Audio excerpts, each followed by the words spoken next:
tuan rumah ya penyelenggaraan pelatihan implementasi kurikulum merdeka di wilayah binaan 5.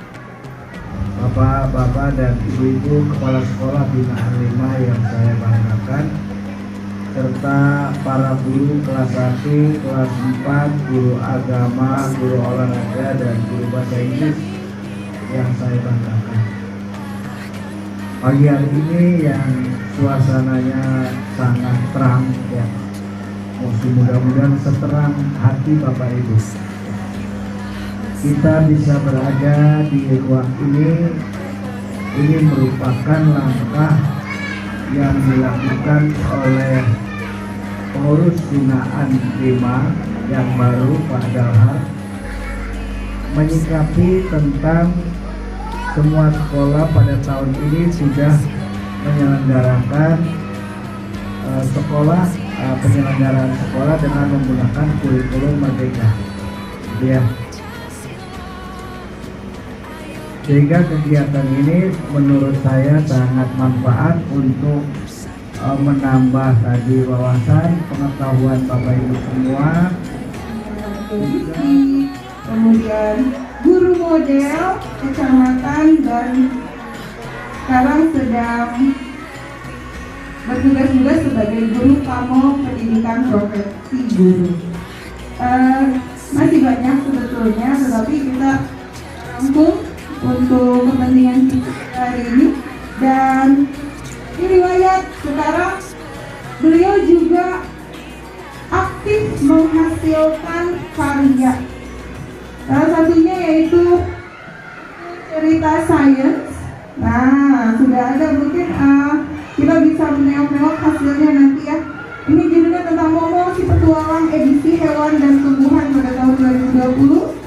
Tergabung dalam tim buku Smart AKM untuk tahun 2021, buku Best Practice terbaik dariku untukmu tahun 2020, buku Rindu Bersekolah, itu adalah kumpulan puisi, buku Surat Rindu, buku Rahasia Hati, buku Sepenggal Kisah, buku Cerita Anak Serta Indonesia. Satu angkatan. Serta yang terhormat Bapak Ibu Kepala Sekolah, terima kasih untuk kesempatannya saya bisa hadir di sini, serta Bapak Ibu yang luar biasa. Assalamualaikum warahmatullahi wabarakatuh. Suara saya terdengar 30 sampai 8? Terdengar ya? Alhamdulillah kalau terdengar. Bapak Ibu sudah merdeka?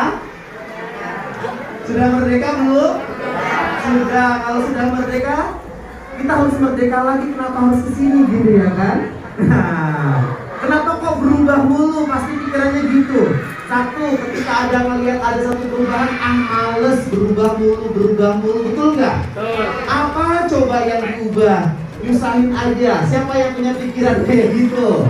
Ya kan? Nah, yang ketawa nih, ya kan? Saya katanya berubah mulu. Nah, kenapa harus berubah? Nanti sama-sama kita akan pahami. Yang jelas, Bapak Ibu semua, kita sebagai guru, saya guru di sini. Yang kebetulan saya mendapatkan apa yang akan sama-sama saya sharingkan di sini adalah sesuatu yang baru saya terlebih dahulu dapatkan. Saya akan sharing kepada Bapak Ibu semua. Konsepnya adalah seperti ini. Kita sebagai praktisi, orang yang ada di bawah sebagai pelaksana. Kebijakan itu yang mengeluarkan adalah orang-orang yang semampu kebijakan. Pelaksana ya sebagai pelaksana. Suka tidak suka, mau tidak mau, apapun itu kita harus melaksanakan. Kita hanya bisa berhusnuzon, berprasangka baik. Siapa tahu kurikulum yang berubah ini bisa memberikan sesuatu yang baik, tidak hanya untuk kita tapi untuk peserta didik kita. Entah nanti ke depan akan berubah lagi dan lain sebagainya, ya sudah manut saja. Toh kita mau teriak-teriak di depan gedung MPR, ada yang dengar Bapak Ibu? Ya ada palingan tukang parkir gitu, tukang goreng. Tapi apakah akan terlaksana? Belum tentu. Nah, sekarang saya mau tanya, Bapak Ibu semua di sini yang memilih opsi nomor 1, yaitu mandiri belajar, coba angkat tangan. Opsi nomor 1 mandiri belajar. Oke, mandiri belajar nggak ada. Oke, mandiri berubah. Wow, banyak ya. Rata-rata mandiri berubah. Sudah berubah sejauh manakah Bapak Ibu? Nah, sudah berubah sejauh manakah Bapak Ibu? Ini sudah mau 2 bulan mau belajar. Mengenai perbedaan sekolah penggerak dengan sekolah kita yang umum yang biasa untuk keberhasilan, apalagi ada penilaian setiap 4 bulan sekali ada survei. Nah, survei ini merupakan kan nanti akan dikumpulkan, terus dianalisis. Siapa yang menganalisis? Apakah tim kurikulum tingkat provinsi atau dari LPNP atau dari Kemendikbudristek? Nah, ini tentunya analisis ini setiap 3 bulan sekali masuk. Apakah nanti pengembangan dari hasil analisis ini disampaikan kepada sekolah-sekolah? Terima kasih. Terima kasih Bapak. Bapak termasuk sekolah yang bukan sekolah penggerak ya Pak ya? Bukan ya. Bersabar ya Bapak Ibu kepala sekolah yang bukan sekolah penggerak, karena harus berpusing-pusing ria dengan segala sesuatu dan perangkatnya dan luar biasa. Karena beda dengan sekolah penggerak ya Bapak Ibu semua. Sekolah penggerak saja pun, ya kan? Sekolah penggerak saja pun mereka mengalami hambatan yang tidak kalah besar dengan Bapak Ibu semua. Mereka hanya mendapatkan satu keunggulannya, yaitu mereka mendapatkan dana, suntikan dana, dan pendampingan. Dan di dalam proses pendampingannya itu juga mereka nggak lancar Bapak Ibu, karena proses pendampingannya itu selalu sifatnya sinkronus dan asinkronus. Kalau fasilitatornya backgroundnya adalah pendidikan, misalnya dari guru kah, atau dari pengawas kah, yang ditugaskan sebagai instruktur atau fasilitator, langsung bisa kena untuk pengimplementasiannya.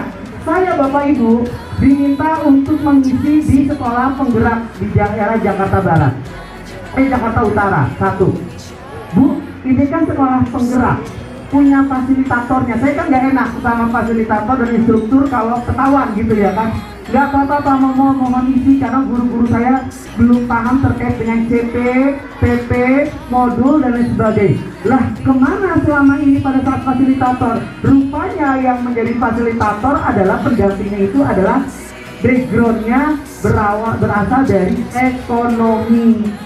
Yang bertugas menjadi praktisi pendidikan tapi backgroundnya adalah ekonomi, kan nggak nyambung. Dulu di sekolah